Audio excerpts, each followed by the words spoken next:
Hello everyone, this is Shakib. Welcome to our movie explanation video.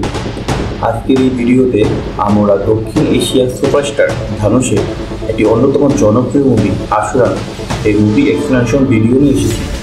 মুভিটি 2019 সালে মুক্তি পেয়েছিল এবং তখন এই মুভিটি ব্যাপক জনপ্রিয়তা অর্জন করে।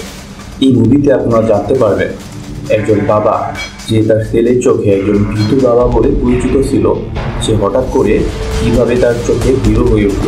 জানতে পারবেন একজন সাধারণ মানুষ তার পরিবারের বিপদের সময় কতটা হিংস্র হয়ে উঠতে পারে। আরও দেখতে পারবেন ধনী ও গরিব পরিবারের মধ্যে বাস্তবিক লড়াই। চলুন এবার মুভির মূল কাহিনীতে আসা যাক। মুভির শুরুতে দেখা যায় শিবমণি ও তার ছোট ছেলে চিন্তামণি রাতের আধারে এক গভীর জঙ্গলে পানির পথে হেঁটে পালিয়ে যাচ্ছে। তখন তার ছেলে চিন্তামণি তাকে বলে, বাবা, কিভাবে আর আমি হেঁটে যেতে পারবো না, আমার হাতের ঘুমের থলিটি পানিতে ভিজে যাবে।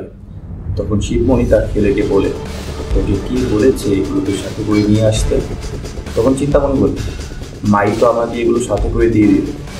শিবমণি বলে, তোর মাই তো মাথাটা খেয়েছে। এমন সময় চিন্তামণি তার বাবাকে প্রশ্ন করে, বাবা, আমরা পানির মাঝখান দিয়ে কেন যাচ্ছি? আমরা তো পানির কিনারা দিয়েও যেতে পারতাম। উত্তরে শিবমণি বলে, তুই কি চাস যে তারা আমাদের খুব সহজেই ধরেছিল? অন্যদিকে চিন্তামণির মামা মুন্নু তার ছোট বোন ও তার মা পার্বতীকে তাদের একজন আত্মীয় বাড়িতে রেখে চিন্তামণি ও তার বাবা শিবমণিকে খুঁজতে বেরোয়। এমন সময় চিন্তামণির ছোট বোন তার মামাকে প্রশ্ন করে, মামা, আমাদের ছেড়ে কোথায় যাচ্ছ? তুমি যেও না। মামা মুন্নু বলে, আমি তোর বাবা ও তোর ভাইকে খুঁজতে যাচ্ছি। এই সময় শিবমণি ও তার ছোট ছেলে চিন্তামণি, শিবমণির বউ পার্বতী ও তার মেয়ে এবং মামা মুন্নু তিনজন আলাদা আলাদা জায়গায় আলাদা আলাদাভাবে পালিয়ে বেড়াচ্ছে, কেননা নার্সিংয়ের লোকজন তাদেরকে মারার জন্য খুঁজছে। শিবমণি ও নার্সিং যে গ্রামে থাকে সে গ্রামটি মূলত দুটি ভাগে বিভক্ত। একদিকে ধনীদের প্রভাবশালী জীবনযাপন, অন্যদিকে গরিবের মানবতার জীবনযাপন। ধনী লোকেদের মধ্যে নার্সিং অন্যতম। গ্রামের সকল জমি জামা, সিনেমা হল, দোকানপাট সব কিছুই নার্সিংয়ের। তবুও নার্সিংয়ের নজর পড়ে গরিবের জমির উপর। সে গরিবের সকল জমি জোরপূর্বক কিনে নিতে চায়। নার্সিংয়ের ছোট ভাই ভেঙ্কাটেশ মাদ্রাজের কোম্পানির সাথে মিলে গ্রামে একটি সিমেন্ট ফ্যাক্টরি দিতে চায়। সেই জন্যই নার্সিং গরিবের জমি জোরপূর্বক নিতে যাচ্ছে। আর সেই জমির মধ্যেই রয়েছে শিবমণির 3 একর জমি। কিন্তু শিবমণির বড় ছেলে গুরু তাদের সেই জমি বিক্রি করতে কোনোভাবেই রাজি নয়। তাতে শিবমণি ও তার 2 ছেলে গুরুমণি এবং চিন্তামণি তাদের জমিতে জঙ্গলি শুয়োর পাহারা দিতে যায়। হঠাৎ চিন্তামণি জমিতে একটি জঙ্গলি শুয়োর দেখতে পায়। তখন সে তার ভাই গুরুমণিকে ডাকে। তারপর গুরুমণি এবং বাবা শিবমণি জঙ্গলি শুয়োরকে তাড়া করে। সেই সময় তাদের পোষা কুকুরটিও তাদের সঙ্গে যায় এবং একটা সময় কুকুরটি কাঁটাতারের বেড়ায় আটকে যায় এবং মারা যায়, কেননা সেই কাঁটাতারের বেড়াতে বিদ্যুৎ সংযোগ ছিল। কাঁটাতারের বেড়াটি মূলত নার্সিংয়ের। পরের দিন সকালে নার্সিংয়ের বাড়িতে শিবমণি, গুরুমণি ও আরও কিছু লোকজন যায়। নার্সিং যেন তার জমি থেকে কাঁটাতারের বেড়াটি সরিয়ে ফেলে এবং বিদ্যুৎ সংযোগ বন্ধ করে দেয়। কিন্তু নার্সিংয়ের এক কথা, জমি আমার, আমি আমার জমিতে যা ইচ্ছে তাই করবো, এখানে বাধা দেওয়ার কেউ নেই। আমি আমার জমির কাঁটাতারের বেড়া থেকে বিদ্যুৎ সংযোগ বন্ধ করব। সে সময় গুরুমণি বলে ওঠে, তাহলে আমাদেরও যা ইচ্ছে তাই করব, আমি সকল কাঁটাতারের বেড়া উপড়ে ফেলব। পরের দিন নার্সিং লক্ষ্য করে তার জমির কাঁটাতারের বেড়ার অধিকাংশ খুঁটি উপড়ে পড়ে আছে। তা দেখে শিবমণি তার ছেলে গুরুমণিকে বকাঝকা করে। কিন্তু ঠিক একই সময় তার মামা মুন্নু এবং মা তাকে শাবাশি দেয় এবং সে বলে, গুরুমণি যা করেছে ঠিক করেছে, এবার নার্সিং বুঝতে পারবে আমরা কাউকে দিতে ভয় পাই। পরের দিন আমরা দেখতে পাই পার্বতী তার জমিতে কাজ করছিল। হঠাৎ সে লক্ষ্য করে নার্সিংয়ের লোকজন তাদের কুয়া থেকে পানি তুলে নিচ্ছে মেশিন দিয়ে। সেই সেখানে যায় এবং তাদের বলে, তোমরা যদি সব পানি এইভাবে নিয়ে নাও তাহলে আমরা আমাদের কাজ কীভাবে করবো? তখন নার্সিংয়ের লোকজন পার্বতীকে বলে, এখান থেকে চলে যাও, তা না হয়ে মেরে ফেলবে।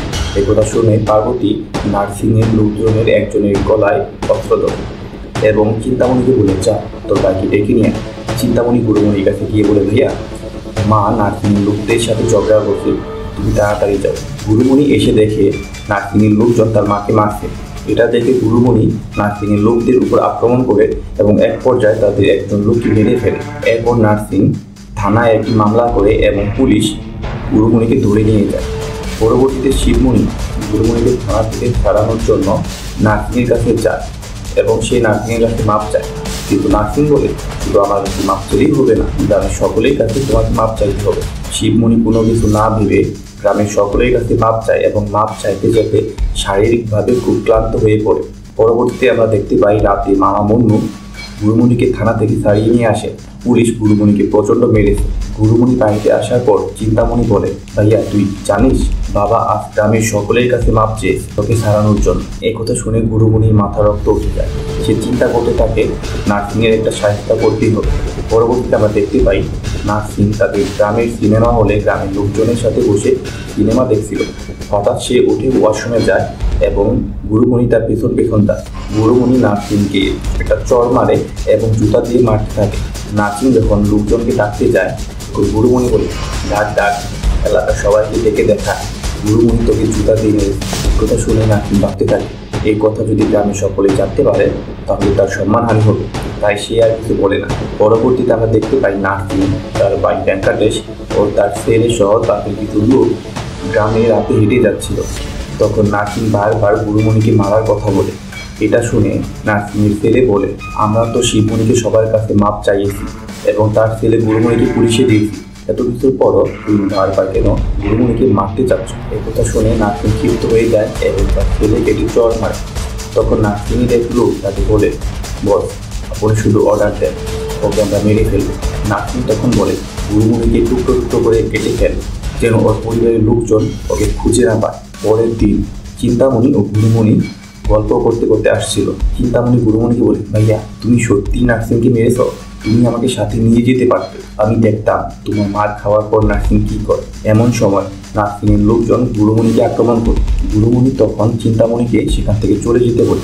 চিন্তামণি দৌড়ে তার বাড়িতে যায় এবং তার মামা ও বাবাকে ডেকে নিয়ে আসে। তার মামা ও বাবা ঘটনাস্থলে এসে দেখে সেখানে কেউ নেই। তখন তার বাবা শিবমণি চিন্তামণিকে বলে, সব কিছু নিয়ে মজা করতে হয়। চিন্তামণি বলে, আমি এতটাও ছোট না যে এসব বিষয় নিয়ে মজা করবো, আমি সত্যি বলছি তারা ভাইয়াকে এখানেই মেরেছিল। সারা রাত খোঁজাখুঁজির পরও গুরুমণিকে পাওয়া যায়নি। পরবর্তীতে তারা থানায় একটি মামলা করে। পরের দিন আমরা দেখতে পাই অনেকগুলো কাক ও শকুন আকাশে উঠছিল। এটা দেখে শিবমণি দ্রুত সেখানে যায়। গিয়ে দেখে একটি মাথা কাটা দেহ পড়ে আছে। সে বুঝতে পারে এটা আর কেউ নয়, তার নিজেরই ছেলে গুরুমণি। তখন মামা মন্নু পুলিশকে সেখানে নিয়ে আসে। শিবমণি পুলিশের কাছে তার ছেলে হত্যার বিচার চাইলে পুলিশ বলে, এখনো মাথা পাওয়া যায়নি, তাই আমরা শনাক্ত করতে পারছি না এই দেহটি কার। যতক্ষণ পর্যন্ত না শনাক্ত হবে ততক্ষণ পর্যন্ত আমরা কারো বিপক্ষে অ্যাকশন নিতে পারবো না। এই চিন্তামণি একদিন রাতে তার স্কুল ব্যাগটি নিয়ে বেরিয়ে যায়। যাওয়ার সময় মা পার্বতী তাকে দেখেছে। পার্বতী তাকে বলে, তোরাতে ব্যাগ নিয়ে কোথায় যাচ্ছি আর তোর ব্যাগে কি আছে? চিন্তামণি বলে, আমার এক বন্ধুর কাছে যাচ্ছি আর ব্যাগে তেমন কিছু নেই। পরবর্তীতে শিবমণি বাসায় এলে পার্বতী তাকে বলে, চিন্তামণি অনেকক্ষণ আগে তার ব্যাগ নিয়ে কোথায় যেন গেল আর তার ব্যাগটি সে এমনভাবে আগলে রাখছিল যেন তার ব্যাগে অনেক মূল্যবান কিছু আছে। তখন শিবমণি চিন্তামণিকে খুঁজতে যায়। সে দেখতে পায় চিন্তামণি অস্ত্র হাতে নার্সিংকে মারতে যাচ্ছে। শিবমণি কিছু বুঝতে না পেরে বৈদ্যুতিক তারের লাইনে একটি কাঠের লাঠি ছুঁড়ে মারে। এতে বিদ্যুৎ চলে গেলে সেই অন্ধকারের সুযোগে চিন্তামণি নার্সিংকে আক্রমণ করে এবং নার্সিংকে মেরে ফেলে। তখন শিবমণি তার বাড়িতে চলে যায় এবং সকলকে ঘুম থেকে ডেকে দিলে এবং বলে তাদের হাতে সময় নেই, তাদেরকে দ্রুত পালাতে হবে। ঠিক তখন চিন্তামণি বাড়িতে আসে। চিন্তামণিকে দেখে শিবমণি প্রচণ্ড ক্ষিপ্ত হয়ে যায় এবং তাকে মারতে থাকে। সিনেমার শুরুতে আমরা যে দৃশ্যটি দেখেছিলাম চিন্তামণি ও শিবমণিকে পালিয়ে যাওয়ার, তার পেছনে মূলত এই ঘটনাটি রয়েছে। শিবমণি ও তার ছেলে চিন্তামণি একটি পাহাড়ে আশ্রয় নেয়। তখন চিন্তামণি পাহাড়ে একটি ছোট্ট আগুন ধরায়, যার থেকে শিবমণি রেগে যায় এবং দ্রুত আগুন নিভিয়ে ফেলে। কিন্তু এতক্ষণে সেই আগুনের ধোঁয়া নার্সিংয়ের লোকজনদের চোখে পড়ে। তারা সেই পাহাড়ে চলে আসে চিন্তামণি ও শিবমণিকে খুঁজতে গিয়ে। কিন্তু তার আগেই শিবমণি ও তার চিন্তামণি সেই পাহাড় থেকে পালিয়ে যায়। পরবর্তীতে আমরা দেখতে পাই শিবমণি ও চিন্তামণি একটি পাহাড়ি রাস্তা হেঁটে যাচ্ছে। শিবমণি তার ছেলে চিন্তামণিকে বলে, তুই এখানেই বস, আমি একটু আসছি। এই কথা বলে শিবমণি তার এক পরিচিতের কাছ থেকে তার বউ পার্বতী ও তার মেয়ের খোঁজ নিতে যায়। কিন্তু সে জানতে পায় পার্বতী যে বাড়িতে আশ্রয় নিয়েছিল নার্সিংয়ের লোকজন সেই বাড়িতে আক্রমণ করে। কিন্তু নাগিনীর লোকজন আসার আগেই পার্বতী ও তার মেয়ে সেখান থেকে পালিয়ে যায়। তারা এখন কোথায় আছে সে তা জানে না। পরবর্তীতে শিবমণি চিন্তামণির কাছে ফিরে আসে, কিন্তু সে দেখতে পায় চিন্তামণিকে সে যেখানে রেখে গিয়েছিল চিন্তামণি সেখানে নেই। সে ভয় পেয়ে যায় এবং দ্রুত এদিক ওদিক ছুটাছুটি করে চিন্তামণিকে খুঁজতে থাকে ও ডাকতে থাকে। কিছু দূরে সে চিন্তামণিকে দেখতে পায়। সে দেখে চিন্তামণির শিকার ধরে সেটাকে পুরাচ্ছে। শিবমণি রেগে যায় এবং চিন্তামণিকে ধাক্কা মারে এবং দ্রুত আগুন নিভিয়ে ফেলে। শিবমণি চিন্তামণিকে বলে, আমরা এখানে জীবন নিয়ে পালিয়ে বেড়াচ্ছি আর তুই খাওয়ার জন্য পাগল হয়ে গেছিস। চিন্তামণি রেগে যায়। সে বলে, তাদেরকে মারার জন্য আমি একাই যথেষ্ট। ভালো হতো যদি ভাইয়ের যাদের তিনি মরে যেত, তাহলে ভাই তাদেরকে ঘরে ঢুকে মেরে আসে। এ কথা শুনে শিবমণি প্রচণ্ড দুঃখী হয়ে যায় এবং চিন্তামণি রাগে দ্রুত সামনের দিকে এগিয়ে যায়। সে দেখতে পায় তাদের পালিত আরেকটি দ্রুত চিন্তামণির দিকে ফিরে আসছে। চিন্তামণি তাকে দেখে খুব খুশি হয় এবং আনন্দে আপ্লুত হয়ে পড়ে। কিন্তু ঠিক তখনই নাগিনীর লোকজন তাকে ধরে ফেলে। চিন্তামণির দিক বেরিয়ে বুঝতে না পেরে নাগিনীর লোকজনদের উপর বোমা মারে, কিন্তু তাদের লোকজনের কোনো কিছু হয় না।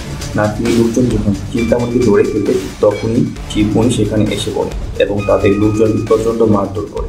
শেষ পর্যন্ত শিবমণি নাগিনীর পাঠানো গুন্ডাকে ধরে ফেলে। তখন চিন্তামণি তার বাবা শিবমণিকে একটি অস্ত্র দেয় এবং বলে, বাবা এই লোকটি ভাইকে মেরেছে। শিবমণি তখন সেই লোকটিকে মেরে ফেলতে যায়, কিন্তু তারপরও তাকে মারে না। সে তাকে ছেড়ে দেয় এবং বলে তারা শান্তিতে বাঁচতে চায়। ততক্ষণে শিবমণি চিন্তামণির চোখে একজন হিরো হিসেবে পরিচিত হয়ে গেছে। কিন্তু তারপরও চিন্তামণির মাথায় একটি প্রশ্ন ঘুরছে, কেন শিবমণি তার ভাইয়ের হত্যার প্রতিশোধ নিল না? কেন তার ভাইয়ের খুনিকে ফিরে দিল? তখন শিবমণি বলে, আমি জানি তুই কি ভাবছিস। তুই ভাবতেছিস আমি তোর ভাইয়ের খুনিকে কীভাবে ফিরে দিতে পারি। আমারও ইচ্ছে করছিল তাকে মেরে দ্রুত করে ফেলি, কিন্তু আমার রাগ আমার জীবন থেকে অনেক কিছু ফিরে নিয়ে। একথা বলতে বলতে শিবমণি বলে, তোর বাবা আগে এসব ছিল না। একথা বলতে বলতে শিবমণি তার অতীতে ফিরে যায়। শিবমণি প্রথমে যে গ্রামে থাকতো সেখানে শিবমণি মদ বানানোর জন্য বিখ্যাত ছিল। দূর দূরান্ত থেকে লোকজন তার মদের জন্য আসতো। এলাকায় যে কোনো বিয়ে অনুষ্ঠান হোক তার মদ সবার আগে যায়, আর তার মদের মাধ্যমে তার মালিক বিশ্বনাথ টাকাওয়ালা হয়ে ওঠে। তাই বিশ্বনাথ তাকে অনেকটা আদর করে এবং ছেলের মতো দেখে। একদিন শিবমণি একজন ছেলেকে তার মালিক বিশ্বনাথের কাছে নিয়ে এসে বলে, মালিক ওনাকে কাজ দিন, উনি অনেক অসহায়। মালিক বলে, দেখ শিবা, আমরা তো কোনো অপরিচিত লোককে কাজে রাখতে পারি না। তখন শিবা বলে, আপনার অনেক ব্যবসা বাণিজ্য হিসাব পাতি রাখার দরকার আছে। ছেলেটি শিক্ষিত, সে এইসব কাজ করতে পারে। তাছাড়া ছেলেটি মালকিনের পরিচিত। শিবার কথায় বিশ্বনাথ ছেলেটিকে কাজে রাখে। কিছুদিনের মধ্যেই ছেলেটিটা আসল রূপ দেখানো শুরু করে। সে বিশ্বনাথের কাছের লোক হয়ে ওঠে এবং শিবাকে বিশ্বনাথের কাছ থেকে দূরে সরানোর পরিকল্পনা। তারপরে একদিন আমরা দেখতে পাই শিবা বিশ্বনাথের সেই কর্মচারীর কাছে গিয়ে বলে, আমাকে 100 টাকা দে। কর্মচারী বলে, টাকা নেই। শিবা বলে, আমি তোর টাকা চাচ্ছি, তুই আমার খাতা থেকে দে। কর্মচারী তাও তাকে টাকা দেয়। এই নিয়ে দুজনের মধ্যে ঝগড়া শুরু হয়। তখনই বিশ্বনাথ এসে পড়ে এবং দুজনকে থামিয়ে দেয়। শিবাকে তখন সে বলে, দেখ শিবা, তুই তো ওকে আমার কাছে নিয়ে এলি, এখন তুই তার সাথে ঝগড়া করছিস। তুই বল, আমি ওকে এখনই কাছ থেকে বের করে দেবো। একথা বলতে থাকে এবং তাকে 100 টাকা দিতে থাকে। তখন শিবা বলে, থাক, দরকার নেই। অপরদিকে ইংরেজরা ইন্ডিয়া থেকে চলে যাওয়ার সময় তাদের জমি গরিবদের মধ্যে দিয়ে গিয়েছিল, কিন্তু বিশ্বনাথ সেই জমি দখল করে। তাই শিবমণির বড় ভাই ও এলাকার কিছু বিদ্রোহী লোকজন এবং একজন সরকারি উকিল তাদের জমির জন্য আইনি লড়াই লড়তে থাকে। বিশ্বনাথ যখন জানতে থাকে এই সব কিছুর মূলে শিবমণির বড় ভাই, তখন সে শিবমণির উপর ক্ষিপ্ত হয়, কিন্তু সরাসরি কিছু বলে না। এদিকে শিবমণি তার গ্রামের মুনিয়া নামের একটি মেয়েকে প্রচণ্ড ভালোবাসে। মেয়েটিও তাকে ভালোবাসে। সে একদিন দেখতে পায় মুনিয়া হেঁটে যাওয়ার সময় তার পায়ে কাঁটা দিতে যায় এবং মুনিয়া ব্যথায় কাতরাতে থাকে। সে চিন্তা করে মুনিয়ার জন্য জুতা বানিয়ে দিতে হবে, কিন্তু সেই গ্রামে জমিদারের বংশ ব্যতীত অন্য কারো জুতা পরা নিষেধ ছিল। শিবা মুনিয়াকে একজোড়া জুতা উপহার দেয়। মুনিয়া সেই জুতা পরে স্কুলে যায়। সারা ক্লাস সে তার জুতার দিকে তাকিয়ে থাকে। সে যখন স্কুল থেকে ফিরছিল, বিশ্বনাথের কর্মচারী তখন মুনিয়াকে দেখে ফেলে এবং মুনিয়াকে জুতা পরার অপরাধে অনেক অপমান এবং গ্রামের সকলের সামনে মারধর করে। মুনিয়া বাসায় গিয়ে কাঁদতে থাকে। শিবা বাসায় যাওয়ার পর মুনিয়া তাকে বলে, বিশ্বনাথের কর্মচারী তাকে প্রচণ্ড অপমান ও মারধর করেছে। গ্রামের সকলেই তার তাকিয়ে দেখে, কেউ কিছু বলেনি। সে এখন গ্রামের লোক দেখাবে কী করে? এই কথা শুনে শিবা দ্রুত সেই বিশ্বনাথের কর্মচারীকে মারার জন্য তেড়ে আসে এবং তাকে প্রচণ্ড মারধর করে, সাথে তাদের আরও বেশ কিছু কর্মচারীকে মেরে কাঠের সাথে বেঁধে রাখে। তখন বিশ্বনাথ আসে, সেই সকলকে ছেড়ে দিতে বলে। শিবা বলে, মালিক, আপনি সকলকে নিয়ে যান, কিন্তু একে ছাড়া মুনিয়া আসবে, সে তার কাছে ক্ষমা চাইবে, তারপর আমি তাকে ছেড়ে দেবো। এই কথা শুনে বিশ্বনাথ রেগে যায় এবং শিবাকে চড় মারে। তখন শিবা বুঝতে পারে সে আসলে মালিকের আপন কেউ না, মালিক শুধু তার মাধ্যমে ব্যবসা করে।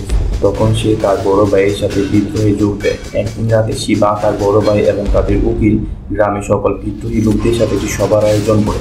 কিন্তু সেই সভায় পৌঁছানোর আগে পুলিশ সেই উকিলকে গ্রেপ্তার করে এবং বিশ্বনাথের গৃহপালিত গুন্ডা তাদের সভায় গোপনে যোগদান করে। বিশ্বনাথের সেই সকল গুন্ডা শিবার বড় ভাই ও গ্রামের কিছু বিদ্রোহী লোকদের উপর আক্রমণ করে তাদেরকে আহত করে। শিবা যখন তার বড় ভাইকে নিয়ে গ্রামের দিকে যাচ্ছিল, তখন সে দেখতে পায় বিশ্বনাথের লোকজন তাদের গ্রামে আগুন দিয়েছে। এতে তাদের সকলের ঘর বাড়ি পড়ে গিয়েছে এবং অনেকে মারা গেছে। মারা যাওয়া লোকজনের মধ্যে রয়েছিল মুনিয়া। সে দেখে মুনিয়া এখনো বেঁচে আছে। সে কিছু বলতে চাচ্ছে, সে মুনিয়ার কাছে যায়। মুনিয়া তখন কানে কানে বলে, শিবা, আমার অনেক কষ্ট হচ্ছে, তুই তাদের কাউকে ক্ষমা করিস। শিবা তখন রেগে বিশ্বনাথের বাড়ি থেকে যায়। অপরদিকে বিশ্বনাথের বাড়ির সামনেই তার কর্মচারী দাঁড়িয়েছিল। সে শিবাকে দেখে ভয় পেয়ে বিশ্বনাথের বাড়ির ভিতর ঢুকে যায়। সাথে সাথে শিবাও বিশ্বনাথের বাড়ির ভিতর ঢুকে যায় এবং সেই কর্মচারী হাত কেটে নেয়। এটা দেখে সবাই ভয়ে চিৎকার করতে থাকে। শিবা সকল মেয়েদের ঘরের ভেতরে চলে যেতে বলে। তারপরে একে একে সেখানে যারা যারা ছিল সকলকেই মেরে ফেলে এবং একটি পর্যায়ে বিশ্বনাথকেও মেরে ফেলে। তারপর সে পুলিশের হয়ে গ্রাম থেকে পালিয়ে যায় এবং সে যে গ্রামে আশ্রয় নেয় সেই গ্রামে দেখা হয় মুন্নুর সাথে। সে যখন ক্ষুধার্ত অবস্থায় অসুস্থ হয়ে পড়ে, মুন্নু তখন তাকে খাবার দেয়। কিন্তু শিবা বলে, আমাকে খাবার না, এটি কাজ। মুন্নুর তখন শিবাকে মায়া হয়, তাই সে শিবাকে তার বাড়িতে নিয়ে যায় এবং কৃষিকাজে লাগিয়ে নেয়। কিছুদিনের মধ্যে গ্রামের লোকজন তাদের নিয়ে উল্টাপাল্টা কথা বলতে শুরু করে, কেননা মুন্নুর ঘরে ছিল একজন বিবাহ উপযুক্ত বোন। শিবা তা বুঝতে পেরে মুন্নুকে বলে, গ্রামের লোকজন অনেক উল্টাপাল্টা কথা বলছে, আমাকে চলে যেতে হবে। মুন্নু বলে, তুই চলে গেলে কি সব ঠিক হয়ে যাবে? গ্রামের লোকজন কি সব ভুলে যাবে? শিবা বলে, তাহলে এখন আমি কী করবো? মুন্নু তখন শিবাকে তার বোনের সাথে বিয়ের প্রস্তাব দেয়। এ শুনে শিবা তার অতীতের সব কিছু মুন্নুর সাথে আলোচনা করে। মুন্নুর বোন পল্লবী সব কিছু শুনে এবং সে বলে, এতে আমার কোনো সমস্যা নেই, আমি বিয়েতে রাজি। যে লোকটি তার পরিবারের জন্য এত কিছু করতে পারে, সে তার বউ বাচ্চার জন্য কত কিছু না করবে। পরবর্তীতে আমরা দেখতে পাই শিবা পুলিশের কাছে আত্মসমর্পণ করে এবং তার শাস্তি ভোগ করার পর ফিরে এসে বিয়ে করে। এখানেই শিবার কল্পনা শেষ হয়। পরবর্তীতে শিবা ও তার ছেলে চিন্তামণি তাদের সেই পুরনো উকিলের কাছে যায়। উকিল তাদের সব কিছু শুনে পরদিন শিবা ও তার ছেলেকে আদালতে এসে আত্মসমর্পণ করতে বলে। কিন্তু সেখানে যাওয়ার আগেই নাগিনী দুজন আদালতে চলে আসে, যার জন্য শিবা আদালতে আত্মসমর্পণ করতে পারে না। সে পুনরায় উকিলের ঘরে চলে আসে। উকিল তাদের জন্য আদালতে অপেক্ষা করতে থাকে এবং তাদের না পেয়ে ফিরে এসে দেখে তারা তার বাড়িতে আসে। শিবা আদালতে না যাওয়ার কারণে উকিল শিবার উপর প্রচণ্ড রেগে যায়। তখন সে বলে, আদালতে নাগিনী লোকজন থাকায় সে আত্মসমর্পণ করতে পারেনি। তখন শিবা উকিলকে আরও একটি প্রস্তাব দেয়। সে বলে, নাগিনী তার যে 3 একর জমি চেয়েছিল সে তা দিয়ে দেবে, কিন্তু তার বিনিময়ে নাগিনীর লোকজন যেন তার ছেলে চিন্তামণিকে কিছু না করে। পরের দিন উকিল নার্সিংয়ের ভাই ও তার ছেলের সাথে এবং গ্রামের পঞ্চায়েতের কিছু লোকজনের সাথে একটা সভার আয়োজন করে। সকলেই সেখানে উপস্থিত ছিল। শিবা তার 3 একর জমি নার্সিংয়ের একজন চাকরের নামে লিখে দেয়। কিন্তু শিবা চিন্তামণিকে যে জায়গায় রেখে গিয়েছিল ফিরে এসে চিন্তামণিকে খুঁজে পায়। তখন নার্সিংয়ের যে কর্মচারীর নামে শিবা তার 3 একর জমি লিখে দিয়েছিল তাকে দেখা যায়। সে শিবাকে এসে বলে, তোমার জমির দলিল তুমি নিয়ে নাও, এই জমি আমার লাগবে না। চিন্তামণিকে তারা ধরে নিয়ে গেছে এবং তাকে মারছে। একথা শুনে শিবা দ্রুত চিন্তামণিকে বাঁচাতে যায় এবং গিয়ে দেখে নাগিনীর লোকজন চিন্তামণিকে মেরে রক্তাক্ত করে ফেলেছে। তখন সে তার ছেলেকে বাঁচানোর জন্য নিজের জীবন বাজি রেখে এক রুদ্ধশ্বাস যুদ্ধে নেমে পড়ে। একে একে সে নাগিনীর সকল লোকজনকে মেরে ফেলে, এমনকি নাগিনীর ছেলে ও তার ছোট ভাইকেও। ঠিক তখনই মামা মুন্নু ও তার গ্রামের লোকজন সেখানে উপস্থিত হয়। এদিকে পঞ্চায়েতের লোকজন বলে, তোমরা এদেরকে নিয়ে কেন এসেছ? তোমরা কি যুদ্ধকে বড় করতে চাও? তখন মামা মুন্নু বলে, তারা যখন একটা বাচ্চাকে মেরেছিল তখন তোমরা কেউ কিছু বলোনি। পরবর্তীতে শিবা আদালতে আত্মসমর্পণ করে এবং যাওয়ার সময় তার ছেলেকে কিছু উপদেশ দিয়ে যায়। সে বলে, তোর ভাইকে মারার পর তোর যা ভালো মনে হয়েছে তুই তাই করেছিস, কিন্তু এটা ছাড়াও অনেক পথ ছিল। তুই এখন থেকে মনোযোগ দিয়ে পড়াশোনা কর। পড়াশোনা কেউ নিতে পারবে না, অস্ত্রের চাইতে গরমের ছিল অনেক বেশি। এখানেই ছবিটি সমাপ্ত হবে।